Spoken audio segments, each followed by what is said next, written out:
Hi, my name is Sherwin Jacosing. I am an admissions manager here at CIAT. I'd like to introduce Enoc, a graduate from our Computer Information Systems Associate's Degree program. I worked closely with Enoc to help him enroll in his second program with us, our Certificate in Software Development. So I'm excited to hear about the progress you're making with your new skills. Thanks for joining us today. Thank you guys for having me.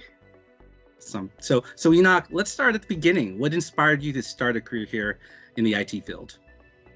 Well, I started in the Air Force as a cybersecurity guy. Did a lot of help desk types of work. Did a bit of system administration, a bit of system engineering, and I loved it. I had a great time doing it.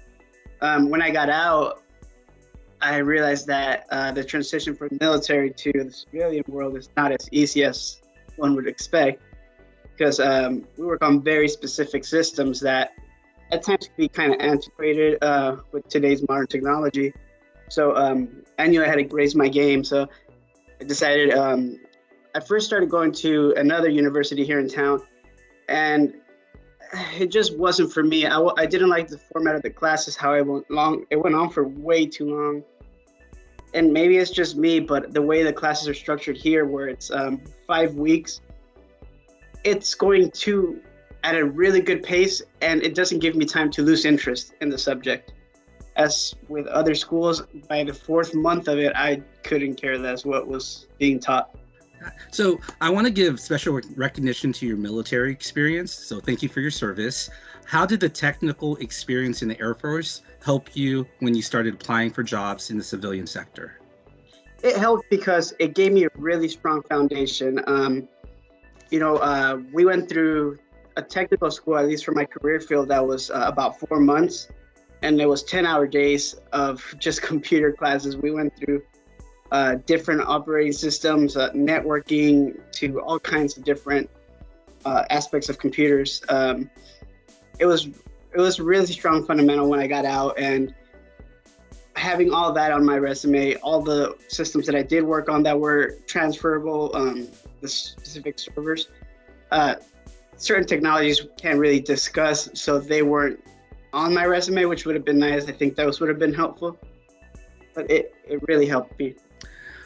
Tell me a little about your job at Milvet Systems Technology. What is your role, and what type of skills are you applying from your CIAT classes? So at Milvet Systems, I'm a senior business analyst. And here I am actually doing a lot of the front development that I've learned in my second certificate program with you guys. Doing a lot of development on SharePoint, using a lot of the stuff we learned actually in a class I'm currently taking, HTML and CSS, JavaScript. I actually spent all morning working on HTML and CSS. So it's pretty cool being able to reference my book, go back to the lectures that we had last week. So one of the lectures from last week helped me solve an issue I had today. So that's one of the really cool things, that it's not just a lecture where you just listen to somebody talk for 4 or 5 hours and that's it. The way we get taught is we get a couple hours of instructing, and then we do a lot of hands-on, which that's the best way for me to learn, I think. How has combining your IT skills with your new coding skills help you advance in your job? I think that having the coding, what I personally want to do in the future is more towards the cybersecurity realm, which is where I got the CISSP and the CASP certifications. I think having an all-around knowledge of it is what makes a good person for IT. You can't say, well, I'm a networking guy, I'm not going to worry at all about software, because you have to know how the software uses your protocols or your routers or it interacts with your systems. If you don't, you'll be decent at it, you'll never be great at it, I think. I think having an all-around base of everything helps. You have an impressive resume stacked with certifications, including 2 of our most challenging certifications, CISSP and CASP. How many certifications have you earned? Let's see, since I started with you guys, I have Security Plus, Linux Plus, Network Plus, 8 Plus, MTA 98349, which was a Azure or no Windows 10 operating system, then CISSP and CAS. Passing these exams are very challenging. Can you share any tips that you've learned that you can pass on to those taking their first exam? Yeah. So what I like to do is, it's challenging because the classes do end kind of late. But what I do is at the end of each class, when it's the certification that I really want to take, I'll spend an hour reviewing those sections in the chapter in the books. For example, that giant CISSP book we had, which, for example, if we, in class we go over ACLs, I'll make sure I read that entire chapter on ACLs, and it solidifies what we just went over. And it's not so much that the class didn't cover it, it's just putting it in the words that are going to be in the test. Just the wording can get kind of tricky. And I think they do it on purpose to make sure you're paying attention. They'll try to throw you off where multiple things could be the right answer, but which one is the most correct answer is just paying attention and learning how they're going to word it. You transitioned to our physical campus to our campus live format during the COVID-19 pandemic. Have you felt connected to your instructor, classmates, and support resources with your online classes? Yeah, I've always been a fan of in-person classes because I felt that it's easier for me to slack when I'm at home. But like I said, the pace is such a good pace that it's not too slow, it's not extremely fast. It's just the right speed where it's really on the individual to focus. If I decide I'll have my laptop on, but I'll be, I don't know, cleaning the kitchen as I'm listening, it's not going to work out. It's really not. You can fall behind so quick.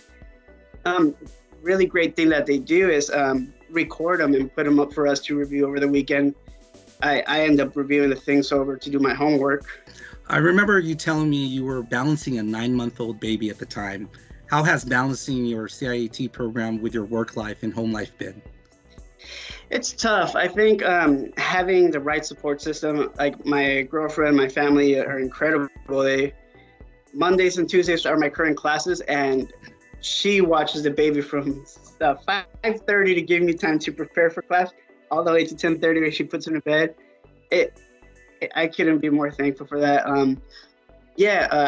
My baby was actually born when I was in the middle of the certified ethical hacker class, which is why I don't have that certification yet. I'll get it. If there was one piece of advice for new students getting started who want to build a tech career, what would it be? I think attention to detail is one of the key things, and being open-minded about what possible solutions could be to a certain problem. I